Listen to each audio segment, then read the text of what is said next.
Man, being in your early to mid 20s and being on social media could really be damaging to a lot of people. And me being a former young nigga, I definitely could relate. And I couldn't even imagine being, in that age range at this point in time, because it's crazy. It's so easy to get caught up comparing your lives to other folks, and man, when you see them doing X, Y, and Z and you not doing X, Y, and Z and they're the same age as you kind of feel like you kind of behind. Now me, I can't imagine being in them early 20s at this point in my life, man.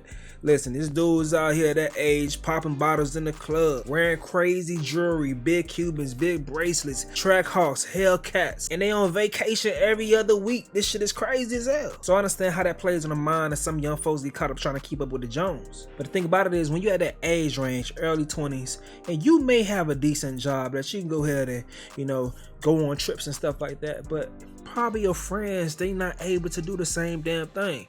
So you may have that one person that you fuck with, like y'all okay, y'all go out sometimes, but I ain't your ace boom coon, but they make pretty decent money, and they have some friends that make okay money too, and they say, hey man, shit, if you want to, we going on a vacation, do you want to slide? I know you got cash too. You like, shit, my real friends, they ain't got it like that, but this group of people, they got it like that. So shit, hey, fuck it, I'm gonna go ahead and tag along on the trip. Let me go for the experience. At least I kind of know you. I done hung around them a couple times. I think it'll be a fun experience. Let me go ahead and slide out on that trip. Now, that brings me into the situation that we have today. I don't know if that's this specific situation, but so many people get caught up in a situation that's very similar to this about the scenario that I just laid out for you. Tragic stories, they always hit different when you can relate. And that's definitely the case with Shanquella Robinson.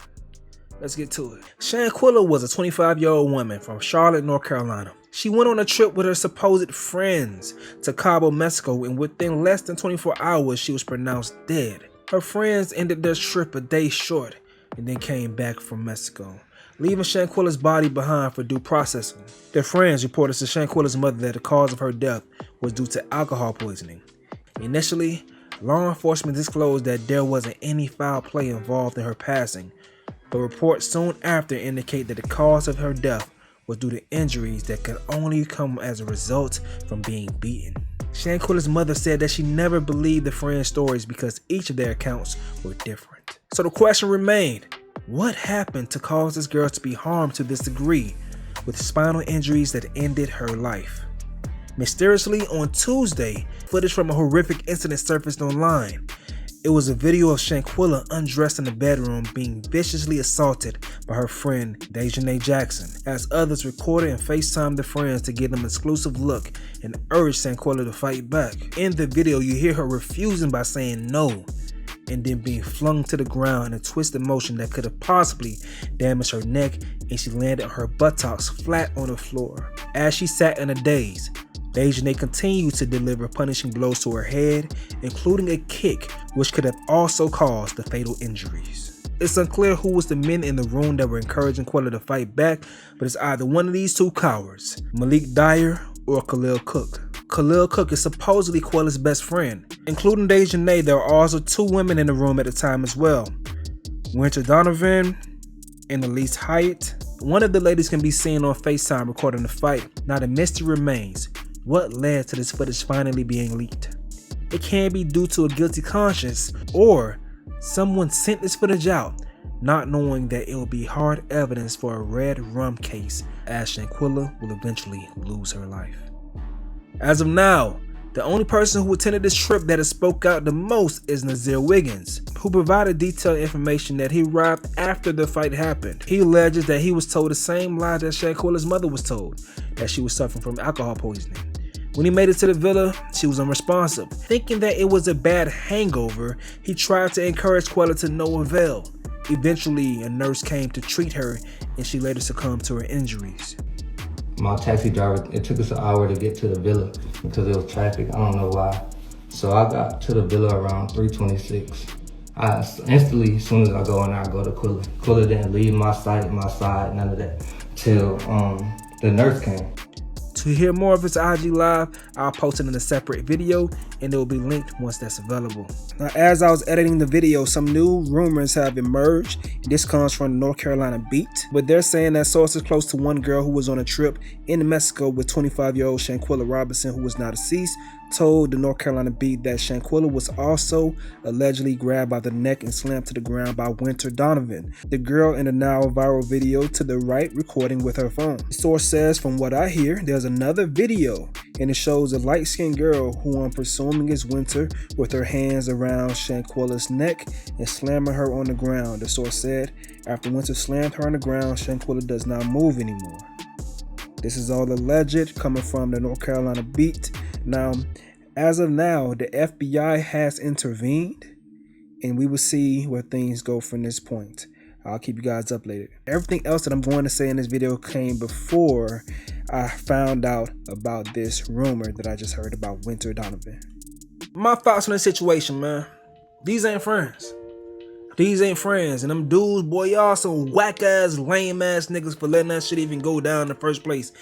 What type of dude you is? Like, you supposed to be smarter than that, bro. Why are you letting these chicks fight overseas, knowing what the fuck could happen to y'all over there?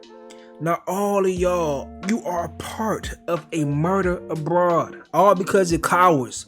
All because you got some stupid ass mindset that you want to see drama like some little hoe. Yeah, I'ma say it like that, bro. You want to see some drama like a little ass hoe.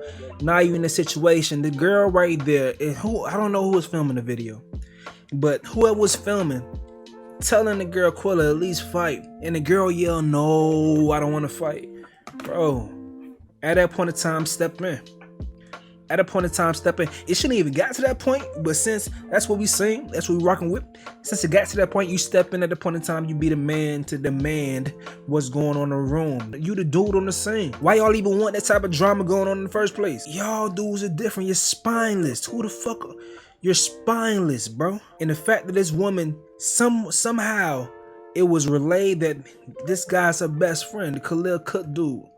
And then for you to lead the whole brigade to go to the mother's house to go and sit and lie to that woman.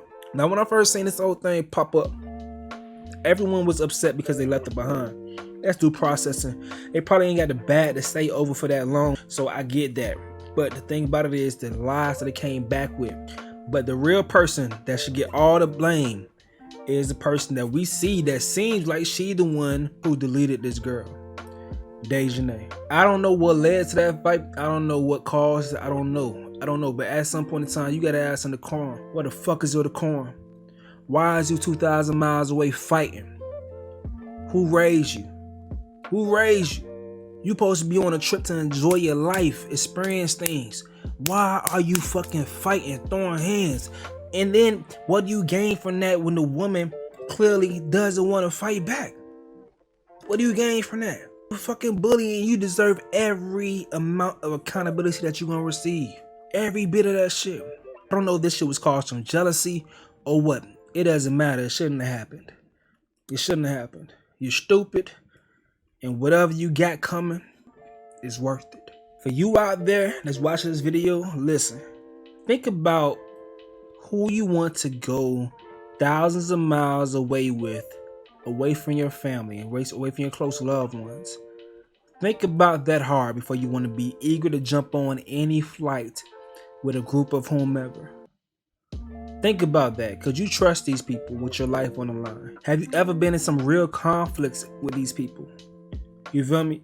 If you have been in some conflicts with somebody, you can see how they may act and how you can resolve conflicts. Yeah, you know, you can probably trust them to go on a flight with them because you know them. You know, that's a real friend. But you see people you may go around for the first time and you just hanging out with them just because they could afford to go ahead and front that portion of the bill. Nah, ain't no point in going. Don't go. Maybe one person that's like new to the group or like that's a mutual. But it seems like y'all put together like the Thought Avengers, you feel me? Male or female Thought Avengers, however y'all want to call it. But when y'all feel like y'all put together like that just to go on a mission to be able to go on a trip, like no. You can't be in a position that, you know, away from your family with people that you can't really trust when it comes down to something like that. If any other of those girls there was her friend, they would have broke that fight up. They wouldn't have let her get that damn far. When a girl is clearly saying, no, I don't want to fight, a true friend would have stopped it right there. When they seen she wasn't throwing no blunches, being this ragged on the fucking floor, they would have stopped it right there, bro. And it shouldn't even got to that point.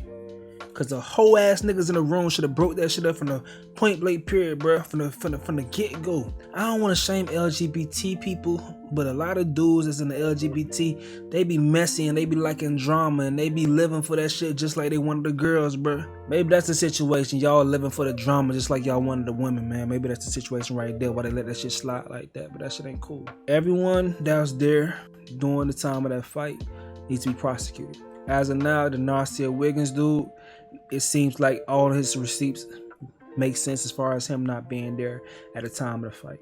And he says he was lied to. Now that's going to be hearsay. It's going to be tough for them to implicate him as far as being a part or being there unless they want to snitch on themselves. So it's more likely he is going to get off with anything because his shit just lines up. And the only way that he could be prosecuted if one of the people plead guilty and they say he was there too. So other than that, I don't know. But you guys let me know what y'all think in the comment section below. I'll keep y'all updated with anything that I find out about the situation. It's your boy Stacy and I fuck with you and the reason why, cause you fucks with me. Hey, I'm out.